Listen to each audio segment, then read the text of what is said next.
Hello, welcome to Maverick Dreamers and Thinkers. Thanks so much for tuning in. I'm Chloe Cho. Let's talk about love and relationships today. Long before I became a born-again Christian, I was often swayed by the notion of fate and debated whether life was predestined. My confusion was in large part due to the life-threatening accidents in my teens, which left me in a coma and nearly paralyzed, as I mentioned in the first episode. For someone whose life was anything but normal, I struggled with the notion of future. How much was set in stone, and if more accidents were in store, would I even live past the age of 30? These thoughts were reflected in my decisions as a television reporter as I fought to cover dangerous places like North Korea and even signed up for Iraq, which ironically brought me to Singapore. That's a whole story of its own. In a sense, I wanted to dare the world, to challenge the demons that were tormenting me inside, and to see how far I could push myself to the brink. I wanted to know why I didn't have a normal teenage life and whether chaos and trauma would continue to grip my life. Therefore, it's no surprise that I often sought the advice of psychics, astrologers, fortune tellers, and whoever else that could peer into my future.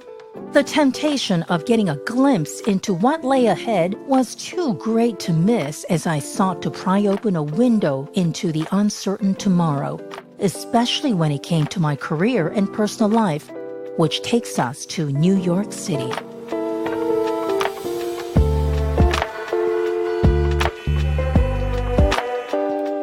It was the summer of 2000. Signs of confidence and excitement were evident from Main Street to Wall Street in the new millennium. A drive down from Lower Manhattan to Midtown on Broadway and Fifth Avenue offered a pulse check of the world's key financial, business, and fashion capital. The Twin Towers of the World Trade Center still stood as a symbol of America's capitalism, while the Empire State Building represented the dreams and aspirations that the Big Apple promised to so many who arrived in the hopes of making it there. As my yellow taxi passed along the Garment District, tourists were busily taking photos of the freshly minted bronze plaques of legendary American designers such as Halston, Calvin Klein, Bill Blass, and Oscar de la Renta, those whose names were immortalized in the Hollywood-style Fashion Walk of Fame in the sidewalk along Fashion Avenue from 41st to 35th Street. The sultry summer heat did little to choke the exuberance of a new era, and little did the world know that trillions of dollars of wealth would vanish in a matter of months due to the bursting of the dot-com bubble, or that the Twin Towers would come crashing down more than a year later at the hands of terrorists, forever changing the skyline of New York City as well as the face of global travel. If only we mortal beings could peer into a crystal ball and delve into the future.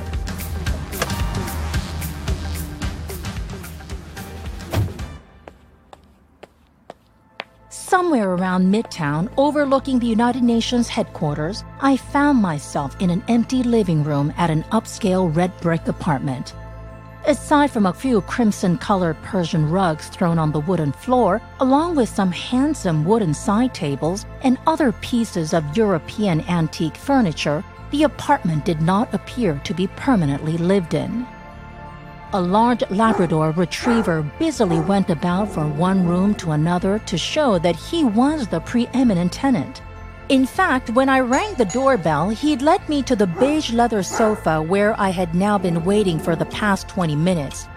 Tired of waiting, I glanced at a nearby wooden magazine rack filled with reading materials on topics such as psychic powers and parapsychology, along with dated copies of the New York Times from the earlier months of 2000. As I tapped my high heels against the wooden floor in hopes that somebody would hear me, a waif-like middle-aged strawberry blonde woman appeared out of the blue and said, "She'll be with you shortly," and promptly disappeared. I had made haste to make it to my appointment on time out of fear of losing my slot, yet there I was waiting for what seemed like a full day. I was about to receive my first ever reading from a world-renowned psychic or seer as in someone who can see the future. Getting an appointment with a super famous psychic, who I will call Madam X, was like winning the lottery. Known as Psychic to the Stars, her clients range from Hollywood royalty, the world's billionaires and elite, to law enforcement as well as leaders of top corporations and financial institutions. She was known to travel around the world from North and South America to Europe and even Asia. Considered a spiritual healer and a leading force in metaphysics and parapsychology that studies paranormal phenomena involving the human mind, including clairvoyance, telepathy, and precognition, Madam X also boasted a few Hollywood movie credits to her name, having acted as psychic consultant. If anybody could tell me about my future, it was her, and definitely worth the hundreds of dollars that I had plunked down for my reading, which happened at the very last minute due to client cancellations. The stars were already lining up in my favor. As I anxiously awaited my moment of truth, the game of tension and excitement persisted until I saw a shadow emerge in front of me. An older, white-haired lady wearing an ethnic muumuu or house dress emerged out of nowhere and said, "Come in, my dear." Once I was face to face with the psychic guru, I felt in awe. I discreetly pinched myself on the arm while she was looking the other way. Once we got through the initial pleasantries, Madam X asked me for a metal piece that I was wearing, such as a watch, ring, or pendant, as she wanted to sense my vibration. Her theory was that every single person has a different vibration that defines who you are and what might happen to you.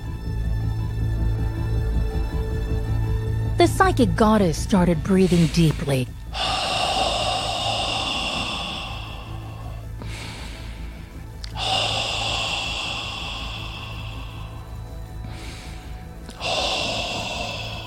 As she clasped my fake Cartier watch that was purchased in the back alleys of Hong Kong, I felt anxious because I wondered whether the vibrations were different between a genuine and a fake, and regretted not having worn another genuine timepiece as my destiny was on the line. While my mind was wrestling with the watch issue, I heard a raspy voice. You don't live here, but I get a feeling that you might move to New York City pretty soon. You're a woman who's seen everywhere?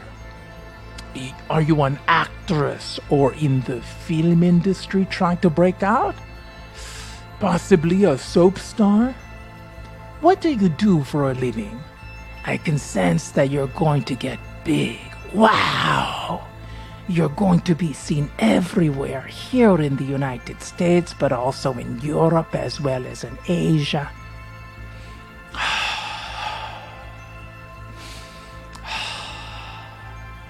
Wait, there is something else. I see a man. I can't concentrate. It's J or G. J or G. Fascinated with what I was hearing, I had to interrupt.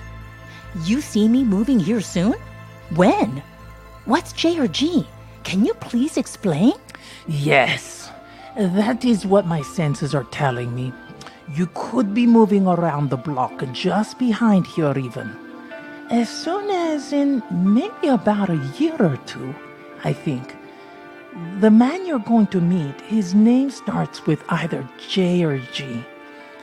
This is going to be the man of your life. I'm getting different vibrations, so I can't pin down exactly his name. But the signals are very strong.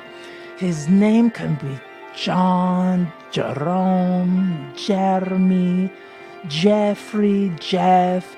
Could be American, European, but also Asian.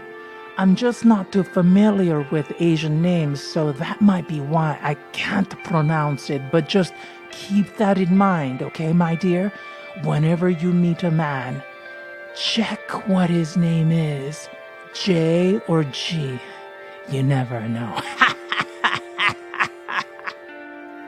J or G? When do you think I'll meet him? Or have I already met him?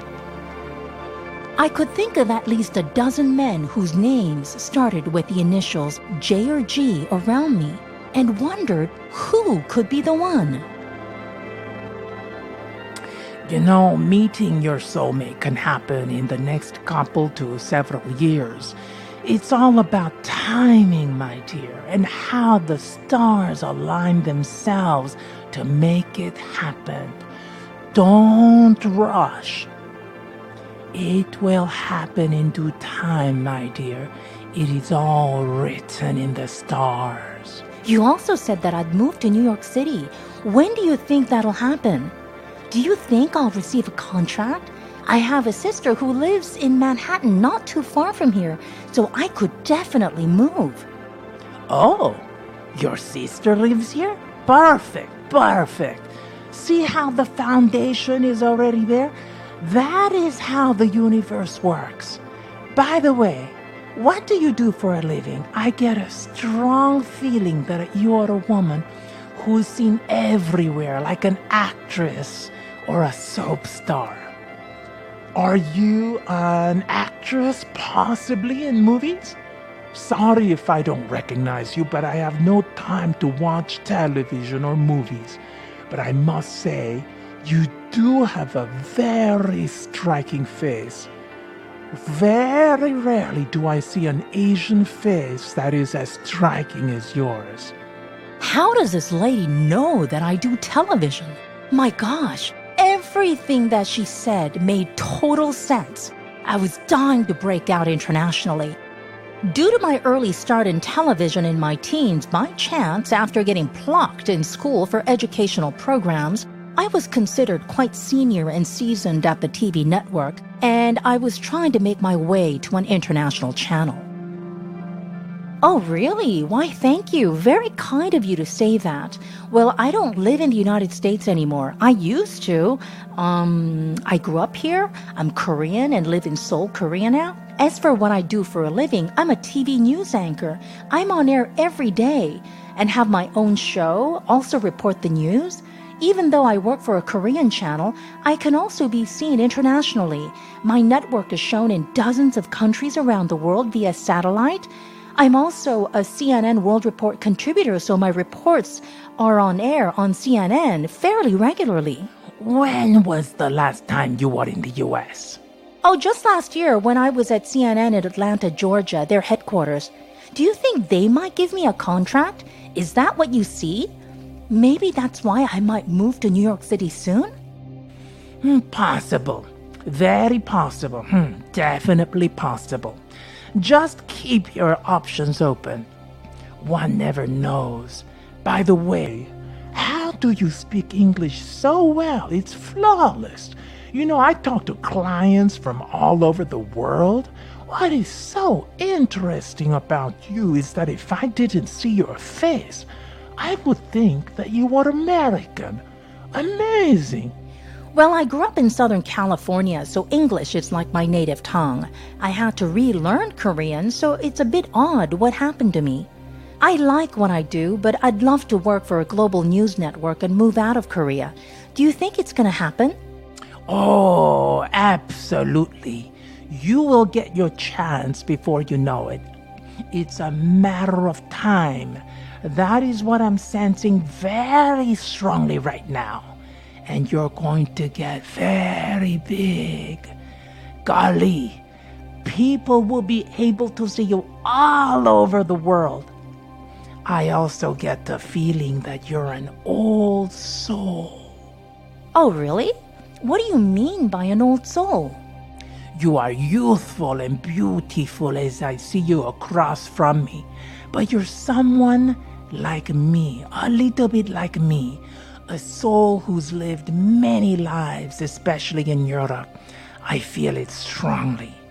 This partly explains why you, as an Asian person, are using what isn't your native language to make a living and reach out to the Western world. I would not be surprised if you actually retire and die in Europe, as that is where you are from. You are from old Europe, France, Italy, or Switzerland, around that part of the continent. Even though the spiritual world seems separated from our physical world, when we die, we return to where our souls originated from. I'm also an old soul. This is why the depth of my life's experiences enables me to peer into other people's lives. When my session was over, I felt demystified in a world that appeared a lot more predictable and clear-cut than ever before. Life didn't need to be so difficult, did it? I felt as if I had an edge over the world. I had been tipped the details of a blueprint of what was to ensue over the next few years at least. The 1-hour session went by so quickly, and I had no regrets over the hundreds of dollars that was prepaid upon booking, and had to shell out even more to get a cassette tape that captured our conversations as well as her insights into my future. This was my secret key into the future. Over the next few years, I played that tape over and over again in anticipation of the so many things that Madam X had said. I also felt a tingling in my stomach whenever I met a man whose name started with J or G and wondered if he might be the one.